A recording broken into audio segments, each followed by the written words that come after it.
like there was this instance where something about a family member of Sharon, when I had it in there, it was just an anecdote, but she said, oh, she wouldn't like that.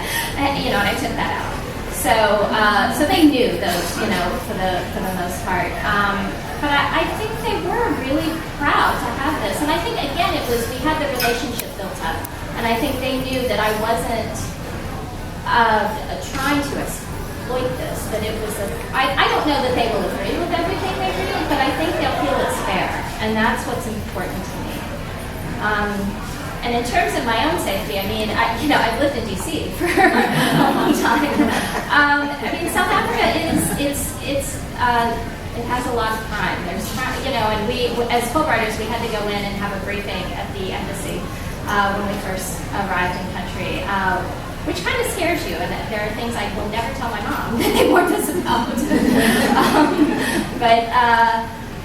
Gugulethu, over the times that I've gone back to, even going back to just this past December, it's felt harsher. It's felt, that there is kind of a simmering undercurrent in ways that didn't feel there so much before. Because I did, the driving was an enormous struggle.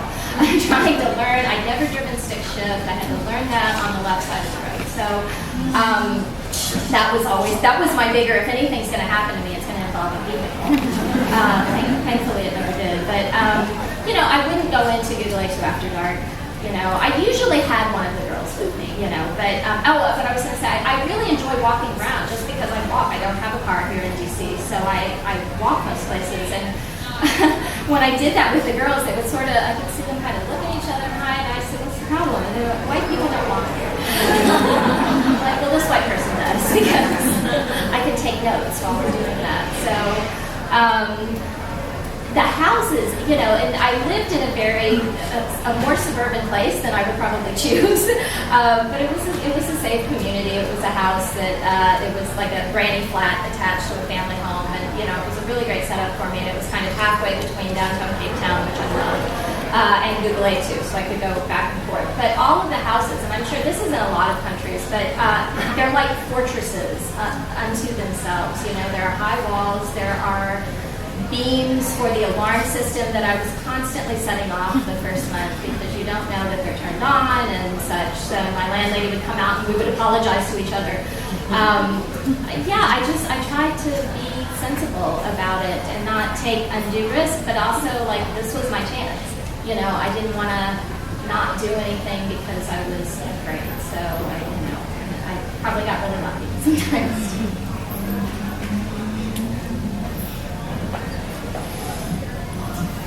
Hi, President James.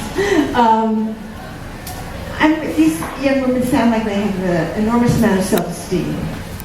And I'm wondering what the position of women is in general in South Africa. How would you describe the major issues there for women? Oh, sure. Oh, wow. That's another kind of big question. But, Anna Swinga certainly has a lot of self-esteem. I wouldn't say that for all the girls. Again, I think there are struggles. And there was another one, Manlakazi, who is, her name means power. I love that. She was named that, but she wasn't named until she was 3 days old. And she said she was dropped on her head, but she was fine. So they named her Manlakazi. Powerful little baby girl. South Africa has always had a tremendous, women played a great role during the anti-apartheid movement, which was fascinating to get to research that and to see. There's a National Women's Day in August coming up. I think it's the 21st. It's the whole month of August. Happy South African Women's Month. So much. That's fantastic. There are amazing women activists in South Africa. The thing that confuses me is the levels of violence against women. And I don't understand in some ways why people aren't taking to the streets more vociferously against that. Because that's something that affects everyone. I really bristle when people call, sexual violence, abuse against women a women's issue, because it's really not. Because the perpetrators are generally men. But there's a lot of struggles the country, as I said, is still dealing with. I do think, there was actually a woman, it was awful, but there was a woman who was raped and killed about the same time after the woman in India, I think in a very similar situation where it was very, very brutal. And I think that was actually the first time that President Zuma mentioned violence against women in his kind of State of the Nation address. So I think it's, and it's something, I heard Grasa Michelle, who is a human rights activist, she's the widow of Nelson Mandela. She gave the Desmond Tutu Peace Lecture when I was back in, it was 2012. And she was talking, she said, we need another truth and that wasn't me. Another Truth and Reconciliation Commission to deal with this issue and some other, and the greater levels of violence in the community, in the country. And she said, after 300 years of oppression, we haven't begun to deal with the effect of dehumanization that has on people. And that makes sense to me, that, when the whole point of apartheid was to dehumanize someone, to say you're less than human, then that is something that people absorb into their system, and it's difficult then to recognize the humanity. So I have great faith. I know some amazingly strong, wonderful South African women, and that's including these that I've written about and friends. And so, I think that there's, again, just great hope for what can be.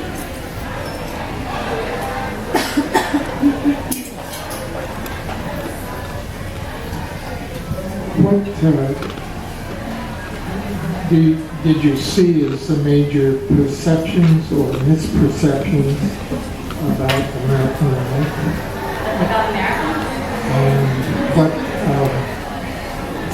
And how did you handle issues of racism in this country? Which media? Racism in America, sure. The perceptions about America, I always got asked, are you friends with Beyonce? Don't wish. In 2010, remember it was 2010, it was World Cup. Are you friends with Landon Donovan, the soccer player? And how big is the Statue of Liberty? It seemed a little random, but it's American pop culture has really taken over the world.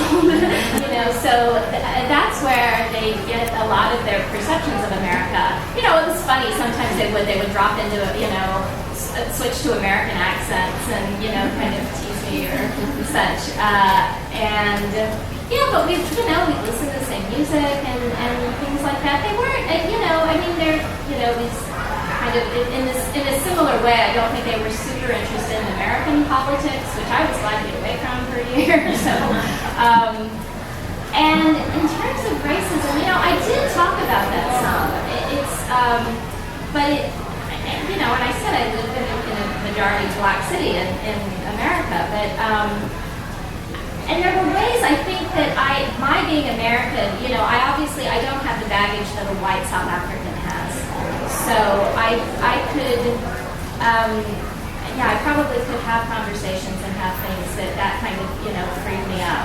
And then have conversations with my white South African friends, because I had some, that there were a range. They were like, why are you going into Gugulethu? Don't go into Gugulethu. I said, well, it's kind of too late first. And it's okay, And there were others, that, this is wonderful. I wish I could do that. Well, you can, it's, but I think there are still those kind of levels of distance and such. We didn't talk about race here a lot. I wish now. It's certainly, there's ways I think in writing this book that I learned how distant I've been from racial issues in my country, and that's something I hope to correct, because Lord knows we have this. Reading the story. When I decided to read this scene about Anna Swain and the policeman, I thought it was with Sandra Bland, and. It just breaks my heart that we go through this over and over and over again. And I guess I'm figuring out what my responsibility is in this now, back here.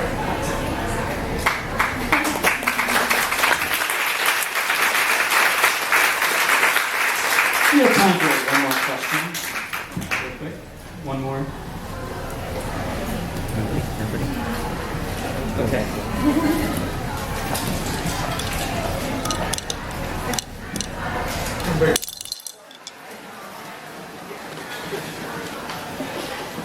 Kimberly, I promised not to ask you this when you were in the throes of revising and editing and doing all the proofing. What's your next book? Wow, that is so mean. People did. I said that's like asking a woman in the recovery room after she's just given birth. You know, like because I would have taken the epidural.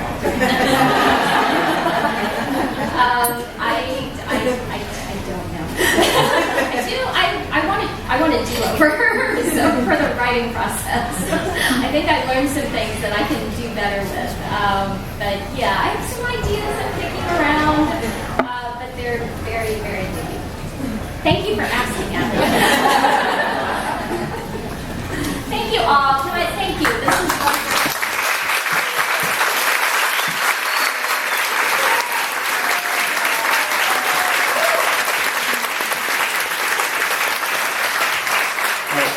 Thank you so much for that, Kimberly. That was wonderful. Thank you for sharing your insights and your stories about South Africa and the girls of Gugulethu.